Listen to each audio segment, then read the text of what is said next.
السلام علیکم پیارے ریڈرز، کیسے ہیں آپ سب؟ امید کرتی ہوں سب ٹھیک ہوں گے۔ آج ایپیسوڈ چھوٹی لکھی ہے کیونکہ گھر مہمان آئے ہوئے ہیں، اس لیے تو بنا وقت ضائع کیے بڑھتے ہیں آج کی ایپیسوڈ کی طرف۔ دہشت جنون از قلم این رائٹس، قسط نمبر 72 پارٹ 2۔ ان سب کو لا کر ایک کمرے میں پھینکا جہاں اندھیرا ہی اندھیرا تھا۔ تینوں ایک ساتھ چپکے ہوئے آنسو بہا رہی تھی۔ ماورا اور ہیرا کی تو یہ سوچ سوچ کر ہی جان نکل رہی تھی کہ ان کے شوہر نہ جانے کس حال میں ہوں گے۔ گھنٹے بعد دروازہ کھلا۔ یکدم کمرے میں روشنی آنے پر ماورا، ہیرا، میرم نے اپنی آنکھوں پر ہاتھ رکھا۔ لائٹ جلا کر شداور خان نے دروازہ بند کیا۔ خان کے ساتھ 3 اور شخص اندر داخل ہوئے۔ بابا! ہیرا اپنے بابا کو شداور کے ساتھ دیکھتے بھاگ کر احمد راجپوت کی طرف جانے لگی۔ اس نے اپنی بیٹی کو دھکا دے کر زمین پر گرایا۔ کمر کے بل زمین پر گرنے کی وجہ سے ہیرا کے منہ سے سسکی نکلی۔ یہ درد بھری سسکی کمر میں اٹھنے والے درد کی وجہ سے نہ تھی، ایک باپ کے اپنی بیٹی کو دھکا دینے اور ظالمانہ رویہ اختیار کرنے پر تھی۔ بابا! لہجے میں ہزاروں دکھ سمائے بڑھائی ہوئی آواز میں کہا۔ احمد راجپوت نے اپنے چہرے کا رخ دوسری جانب کر لیا۔ ماورا تو آنکھیں بار بار جھپک کر اپنے چچا کی طرف دیکھ کر یقین کرنے کی کوشش کر رہی تھی کہ اس کا چچا جائیداد کے لیے اس قدر گر سکتا ہے۔ میرم کو کچھ سمجھ نہیں آ رہا تھا، وہ کہاں ہے کہاں نہیں۔ اپنے سامنے انجان لوگوں کو دیکھ کر دل میں ایک انجانا سا خوف پیدا ہوا، اپنی عزت کھو دینے کا۔ اس حرام خور کی لاش کہاں ہے؟ احمد راجپوت نے ہیرا کی طرف حقارت سے دیکھتے ہوئے شداور خان سے پوچھا۔ ہیرا کو ایک پل لگا تھا سمجھنے میں کہ اس کے باپ نے یہ سب کیوں کیا، صرف سید شاہ سے بدلہ لینے کے لیے اور اپنی بیٹی سے جائیداد چھیننے کے لیے۔ ویسے ماننا پڑے گا احمد راجپوت اور اسامہ راجپوت، تم دونوں کے خاندان کی لڑکیاں کافی خوبصورت ہیں۔ داؤد نے کمینگی سے ہیرا اور ماورا کی طرف دیکھتے ہوئے کہا۔ ہیرا اب ماورا کے ساتھ چپکی بیٹھی تھی اور میرم ڈر اور خوف کے مارے کانپ رہی تھی۔ ان کی مائیں جو اس قدر خوبصورت تھی، اس لیے تو بیٹیاں بھی قیامت خیز حسن رکھتی ہیں۔ اسامہ راجپوت نے میرم اور ہیرا کو حقارت سے دیکھتے ہوئے کہا۔ اسے ماورا کی ماں پسند تھی، لیکن اس کی شادی اسامہ راجپوت کے بڑے بھائی حسن راجپوت سے کر دی گئی اور بعد میں اسے ہیرا کی ماں پسند آئی تھی، جس کو اس کے کزن احمد راجپوت نے اپنے جال میں پھنسا کر شادی کر لی۔ احمد راجپوت نے ہیرا کی ماں سے پیسوں کے لیے شادی کی تھی اور اسامہ راجپوت دل پھینک مرد تھا، ہر لڑکی کو ہوش کی نظر سے دیکھتا تھا۔ ہیرا آنکھوں میں موٹے موٹے آنسو لیے اپنے بابا کو دیکھے جا رہی تھی، جس کی محبت کے لیے وہ بچپن سے ترستی آئی تھی، اور اس کا باپ نے صرف جائیداد کے لیے اسے اپنے گھر میں رکھا ہوا تھا۔ یہ ایک تو مفت میں آ گئی، کیا کرنا ہے اب ان دونوں کا؟ شداور نے صرف ظاہری طور پر پوچھا۔ اس نے کرنا تو وہی تھا جو اس کا دل چاہ رہا تھا۔ جو مرضی کرو، ہمیں کوئی فرق نہیں پڑتا، بس جیسے ہی یہ دونوں مریں گی ہمیں ہماری جائیداد مل جائے گی۔ اسامہ راجپوت کمینگی سے قہقہ لگاتے ہوئے بولا۔ احمد راجپوت نے بھی اسامہ کی ہاں میں ہاں ملائی۔ ٹھیک ہے، تم دونوں کا کام ہو جائے گا، جا سکتے ہو تم دونوں اب یہاں سے۔ انہیں کس طرح مارنا ہے یہ چیز شداور خان اچھے سے جانتا ہے۔ شداور نے داؤد کو اشارہ کیا کہ ان دونوں کو باہر لے جاؤ۔ احمد راجپوت جانے لگا۔ جب ہیرا ہڑبڑا کر اٹھتی، گرتے ہوئے احمد راجپوت کے پاس پہنچ کر اس کا ہاتھ سختی سے تھاما۔ بابا، اس طرح مت کریں، آپ کو جائیداد چاہیے، میں آپ کو اپنی ساری جائیداد دے دوں گی۔ اپنی بیٹی کو ان درندوں کے پاس چھوڑ کر مت جائیں، میں آپ کی عزت ہوں۔ ہیرا روزو قطار روتے ہوئے احمد راجپوت کے سامنے گر گرائی۔ احمد نے ہیرا کو دوبارہ خود سے دور دھکا دیا۔ وہ منہ کے بل زمین پر گری، ناک اور ہونٹوں سے خون بہنا شروع ہو گیا۔ احمد راجپوت اور اسامہ راجپوت دونوں داؤد کے ساتھ کمرے سے باہر چلے گئے۔ شاہ خاندان کی کمزوری اب شداور خان کے ہاتھ میں تھی۔ زید اور اذہان شاہ کو وہ گولی مروا چکا تھا جو کسی بھی وقت مر سکتے تھے۔ زید شاہ ارسلان شاہ کی کمزوری تھی، اس کے مرنے سے ارسلان شاہ مر جاتا۔ ہیرا اور ماورا شاہ خاندان کی عزت تھی، جن کو نیلام کر کے وہ شاہ خاندان کو بدنام کرتا۔ ہمیں جانے دو، تینوں نے اٹکتے ہوئے بمشکل بول کر حلق سے آواز نکالی۔ لڑکیاں کمزور نہیں ہوتی، بس انہیں اپنی عزت کھو جانے کا ڈر ہوتا ہے، اور یہی ڈر اس وقت ان تینوں کے دل میں تھا۔ بوس، زید شاہ کی بیوی کچھ زیادہ ہی خوبصورت ہے۔ داؤد ہوش بھری نظروں سے ہیرا کو دیکھ رہا تھا۔ ہیرا کو اس کی نظروں سے گھن محسوس ہوئی۔ وہ لڑکی جو ہمیشہ اپنے شوہر کی باہوں میں چھپی رہتی تھی، اس کے ساتھ جب اس کے شوہر کا رویہ ٹھیک ہوا تھا، زید شاہ نے کبھی اسے گرم ہوا بھی نہ لگنے دی تھی۔ داؤد نے اپنے قدم ہیرا کی طرف بڑھائے۔ ماورا نے ہیرا اور میرم کا ہاتھ سختی سے تھام کر خود کے ساتھ لگایا۔ لے جاؤ اسے داؤد، شداور کے کہتے ہی داؤد نے ہیرا کا ہاتھ پکڑ کر اپنی طرف کھینچا۔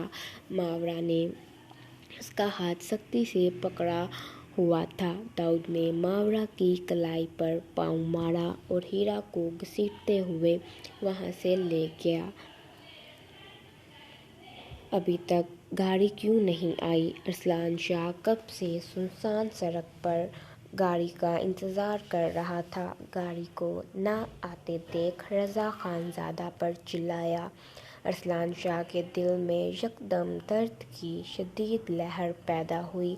برداشت کرتے دوبارہ سے سڑک پر چکر لگانے لگا۔ کچھ دیر اور انتظار کرنے کے بعد 2 کار آئیں۔ رضا کار میں بیٹھ چکا تھا، ارسلان کار میں بیٹھنے لگا۔ جب دل کی دھڑکن کم ہونے کی وجہ سے اس کے قدم لڑکھڑائے، خود کو سنبھالتے کار میں بیٹھا۔ بھائی جی، طبیعت ٹھیک ہے؟ رضا کو ارسلان کی طبیعت بگڑتی ہوئی معلوم ہو رہی تھی۔ دوسری کار میں بیٹھے ارسلان شاہ سے استفسار کیا۔ ارسلان شاہ نے بنا رضا کی بات کا جواب دیے کار کو حد سے زیادہ تیز بھگاتے زید شاہ کے موبائل کی لوکیشن ٹریس کی، جو ان سے 30 منٹ کی دوری پر تھے۔ 30 منٹ کا فاصلہ 10 منٹ میں طے کرتے وہاں پہنچے۔ سامنے سڑک پر زید اور اذہان کو خون سے لت پت دیکھ کر ارسلان شاہ اور رضا خان زادہ کے چہرے کا رنگ اڑا۔ بھاگتے ہوئے ارسلان شاہ کے پاس اور رضا اذہان کے پاس گیا۔ زید، میرے بھائی، آنکھیں کھولو۔ ارسلان زید کا سر اپنی گود میں رکھتے اس کے رخسار تھپتھپا رہا تھا۔ چہرہ خون سے تر اور آدھے سے زیادہ سینہ خون سے بھیگا ہوا تھا۔ وہ بھائی جس کو کبھی ارسلان شاہ نے خراش تک نہ آنے دی، آج اسے گولیاں لگیں اور ارسلان شاہ کچھ نہ کر پایا۔ شیرو، آنکھیں کھولو، اپنے بڑے بھائی کی بات نہیں مانو گے؟ ارسلان نے اسے اس نام سے پکارا جس نام سے وہ اسے بچپن میں پکارا کرتا تھا۔ ارسلان نے اپنی چادر اتار کر رضا کو پکڑائی کہ اذہان کے پیٹ پر چادر باندھے تاکہ خون نکلنا بند ہو۔ زید کو ارسلان شاہ سختی سے اپنے سینے سے لگا گیا۔ آج دوسری مرتبہ اس کے کپڑے خون آلود ہوئے تھے، اپنوں کے خون سے۔ اذہان بھائی، ارسلان نے ہاتھ بڑھا کر اذہان کے کندھے کو جھنجھوڑا۔ اچانک اس کے ذہن میں لڑکیوں کا خیال آیا، وہ بھی ان کے ساتھ موجود تھیں۔ زید کا سر رضا کی گود میں رکھتے بھاگتے ہوئے کار تک گیا۔ کار کے اندر کوئی موجود نہ تھا۔ رضا، زید اور اذہان بھائی کو لے کر ہاسپٹل جاؤ۔ چہرے پر ہاتھ پھیرتے پاکٹ سے اپنا ماسک نکال کر چہرے پر لگایا۔ بھائی جی، لیکن آپ اکیلے؟ رضا نے پریشانی اور فکر مندی سے ارسلان شاہ کو دیکھا۔ زید کی حالت بگڑ رہی تھی، جس کی وجہ سے ارسلان شاہ بھی کمزور پڑ رہا تھا۔ کچھ نہیں ہوگا مجھے، میرا بھائی تمہارے حوالے ہے رضا۔ مجھے میرے دونوں بھائی کسی بھی حال میں ہوش میں چاہیے۔ ارسلان گھٹنوں کے بل زمین پر بیٹھا، زید کی پیشانی سے بال ہٹائے جو خون سے بھیگے ہوئے تھے۔ میرا وعدہ ہے آپ دونوں سے، وارث ارسلان شاہ آپ دونوں کی عزت کو کچھ نہیں ہونے دے گا۔ ارسلان شاہ نے دونوں کی پیشانی پر ہاتھ پھیرا، پھر رضا کی مدد کی ان دونوں کو کار میں لٹانے میں۔ ارسلان شاہ کار میں بیٹھا، اپنی کالی جیکٹ اتار کر پہنی وہ ڈیول ڈیمن کے روپ میں آ چکا تھا۔ ارسلان اسی سنسان سڑک پر کار دوڑانے لگا، ہیرا اور ماورا کے موبائل کی لوکیشن ٹریس کی جو جنگلوں کے درمیان آ رہی تھی۔ شداور خان، جس آدمی نے میرے بھائیوں کو مارنے کی کوشش کی ہے، اس کے ٹکڑے ٹکڑے کر تمہارے سامنے کروں گا اور تمہیں ایسی موت دوں گا کہ آج کے بعد ارسلان شاہ کے اپنوں کو نقصان پہنچانے سے پہلے مرنا پسند کرے گا۔ ارسلان کار حد سے زیادہ تیز دوڑا رہا تھا، اسے کسی بھی طرح شداور خان کے نئے اڈے کے بارے میں معلوم کرنا تھا۔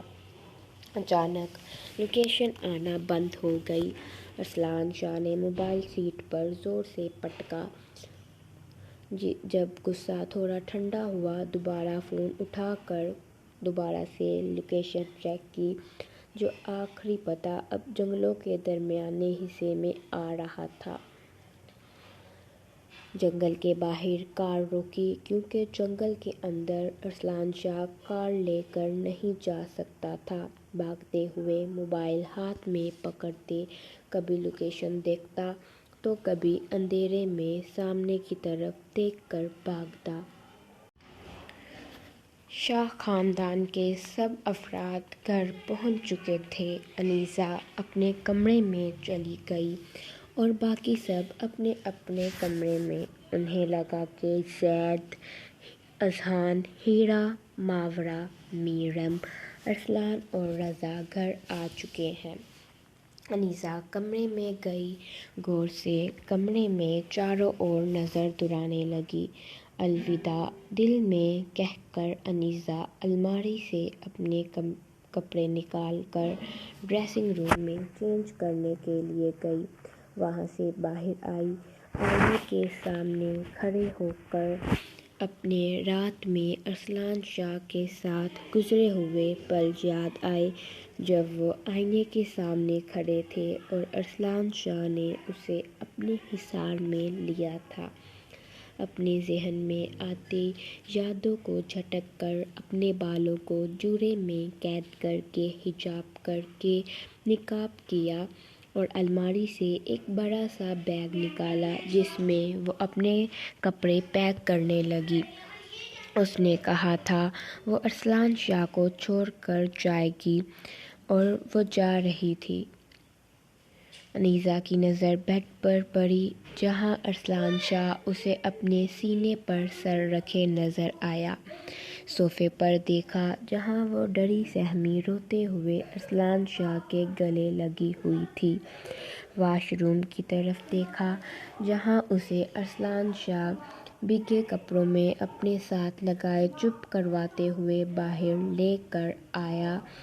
پھر ڈریسنگ روم کی طرف دیکھا جہاں سے وہ ارسلان شاہ کا ٹراؤزر شرٹ پہن کر باہر آئی۔ وہ جہاں دیکھتی اسے ہر جگہ ارسلان شاہ نظر آتا۔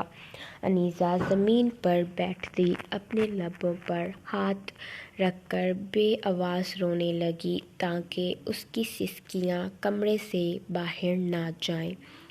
جب ہمیں کسی کی عادت ہو جائے تو اس سے دور جانا ہمیں سب سے مشکل ترین کام لگتا ہے۔